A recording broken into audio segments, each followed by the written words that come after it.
Hey DPS third graders, it's Miss Gante, and you already know what time it is. It's time to use your brains and become scientists. So, let me tell you what we're going to be doing today. Today we're going to be making a tool that we have been playing with for the past couple of weeks. So, I want us to think about the weather. What do we know about the weather? So something that I know about the weather is that it affects my life daily. So, sometimes I need to know what the weather is when I'm picking out clothes to wear, or when I'm seeing an activity that I want to do, or sometimes just going from one place to the other. And sometimes we might even need special tools to help us deal with the weather. For example, if it's snowing outside, you might want to have a shovel to shovel all that snow up. Or if you know that it's raining, a tool that you might take is an umbrella. So, in this activity, we're going to build a simple weather tool. And it's one that we've been talking about. Can you take a guess? A thermometer. So if you said a thermometer, that is right, boys and girls. So today we are going to make our own thermometers at home. So with our thermometer, we're gonna be able to see if it gets warmer or if it gets cooler throughout the day. All right, boys and girls, so let's get started. For this experiment, what we're going to need is rubbing alcohol, some modeling clay, some measuring cups, food coloring, a glass bottle, and lastly, what I don't have on here is some water. I'm going to be getting that from my faucet. Now, this is just a side note, but really it'd be better if you had a clear straw. A yellow straw is the only thing that I had, but I am going to use some food coloring on the water so that we're going to be able to kind of see past this straw. But if you are doing this experiment at home, you can use a clear straw. All right, boys and girls, so my first step is that I'm going to get my measuring cup and get half of a cup of water into my glass bottle. All right, so now you're done with the water. Next, we have the rubbing alcohol. Now, you might need some parent supervision for this one. So first, we're going to open up my bottle, and then I'm going to pour another half of a cup of rubbing alcohol. Now that my bottle's open, and this is exactly why you need parent supervision. I just spilled it all over the table. So now I'm going to make sure that I'm careful this time. And this is going to have a strong smell, boys and girls. All right. I'm going to just carefully pour that in. All right. Then I need to take a break to clean up this. All right, so now in my bottle, I have both the half of a cup of alcohol, or rubbing alcohol, and half of the cup of water.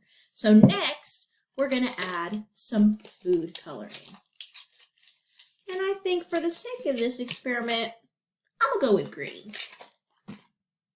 Now, you don't want to add a lot. I'd say about 3 or 4 drops is enough. 1, 2, 3. All right. And now, we're going to swirl it around. All right. So now, our food coloring looks like it is distributed evenly. It looks like it's all dissolved. The next thing that we're going to do is we're going to grab our straw. Now remember, it'll work better with a clear straw, but for the sake of this experiment, I'm going to use a yellow one. So you're going to insert the straw in the bottle. One thing that I did not mention is that when we seal it, because we're going to seal it in a second with our modeling clay, when we seal it, you need to make sure that the straw does not hit the bottom of the glass bottle. It needs to be floating a little bit to the top, about right here. Hopefully you can see that. So now I'm going to get some of my modeling clay. and you're going to get some modeling clay. And you can purchase modeling clay anywhere, Walmart, Dollar Tree, you can get it anywhere. All right, so with my modeling clay, now, if you want to do an extra step and put 1 drop of food coloring into your modeling clay, that's fine. But I'm just going to let my naturally green stained hands color it for me. So I'm going to get it nice and soft, and then I'm going to secure the straw with the modeling clay on top of the bottle. And make sure you're not covering the top of the straw.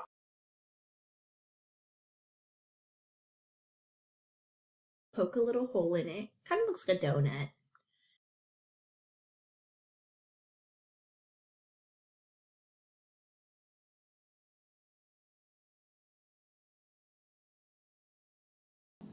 Few moments later. All right.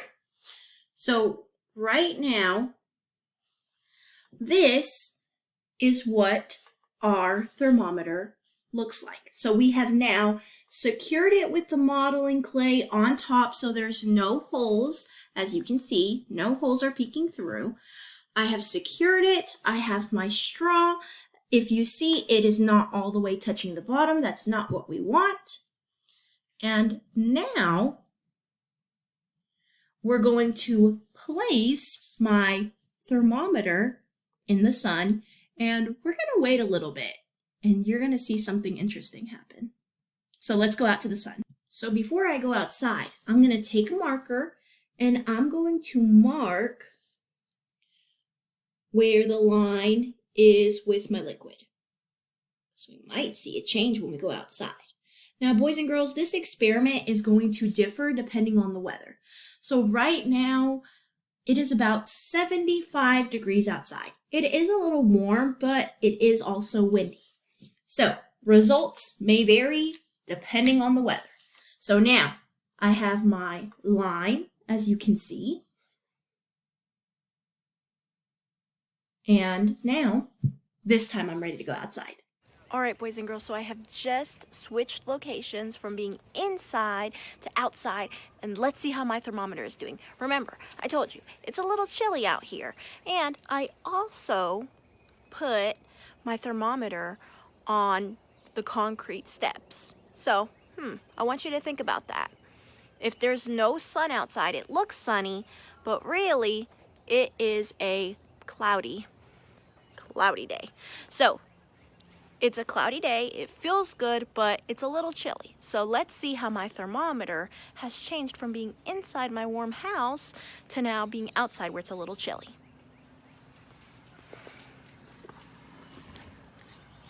All right. You guys tell me, what have you noticed? Where's the liquid that was originally at the top? So now, I want you to look at it.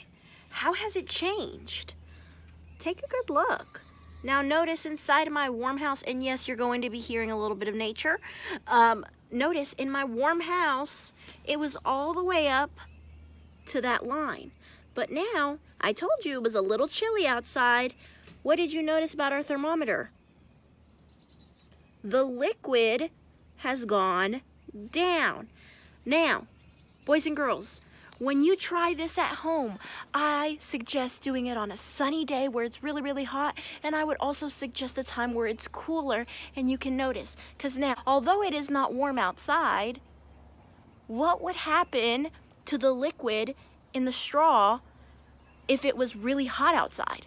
What would happen? Let's think about that for a second. So what would happen if it was really hot outside? You're probably right. If you said that if it was really hot, the liquid would go into the straw and it would rise, you're absolutely right. Now, boys and girls, I hope that you had a fun time today with this experiment. And like I said, results may vary. So it's going to be different because it might be warmer when you make this. It might be cooler when you make this. So results may vary. And as you can see, I came inside and let me flip it over. My house is already warmer than it is outside. Now, what do you think would happen if I just touched the bottle? Do you see what's going on right now? I'm touching the bottle and my body heat is increasing the temperature. Look at that. It is rising before our very eyes. So I hope you had fun today. I'm going to continue to hold it. I hope you had fun today. I hope that you try this at home because it is really awesome.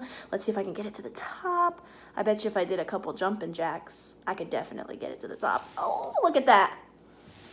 So results may vary. I hope you try this at home, and I'll see you guys on the next one.